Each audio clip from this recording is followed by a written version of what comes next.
Jaganmohan Reddy suit case అని వాగే కోతలు కూసేటువంటి వాళ్ళు ఉన్నారు. కానీ ఇప్పుడు తెలంగాణ అసెంబ్లీ వేదికగా కాంగ్రెస్ ఎందుకు చెప్పింది? మనం ఎప్పటి నుంచి చెప్తున్నాం సాగునీటి ప్రాజెక్టులో పెద్ద గేమ్ ఆడుతున్నాడు జగన్మోహన్ రెడ్డి.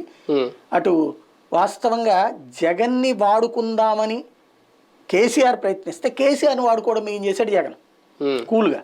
పోతిరెడ్డిపాడు పక్క 45,000 క్యూసెక్కులకు సంబంధించి రాజశేఖర రెడ్డి టైంలో చేస్తే ఇతను 96,000 క్యూసెక్కులు. నేను అసెంబ్లీ వేదిక చెప్పాడు కదా, అది రాయలసీమ ఎత్తిపోతల పథకం అనేటువంటిది జగన్మోహన్ రెడ్డి వచ్చాక స్టార్ట్ చేయించింది.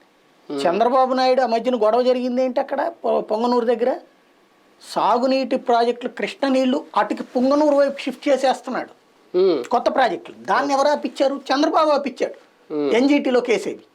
ఎన్జీటీలో ఉన్నా సరే వీళ్ళు పనిచేస్తున్నారని రాధాకృష్ణన్ను రామోజీరావు రోజు అడ్డకోలు కారుకూతలు రాస్తున్నారు. ఎన్జీటీ ఏంటి వాళ్ళ అబ్బా సొత్తా? ఇక్కడ పర్యావరణం పేరుతో ప్రాజెక్టులను ఆపేసుకుంటే గనక అడుక్కు తినాల. అడుక్కు తినేలా చెయ్యాలన్న ఈ దరిద్రం ఇక్కడ. అంటే ఇక్కడ ఎవరి పక్షాన ఉంటుంది ఈ అమ్మాయి షర్మిల?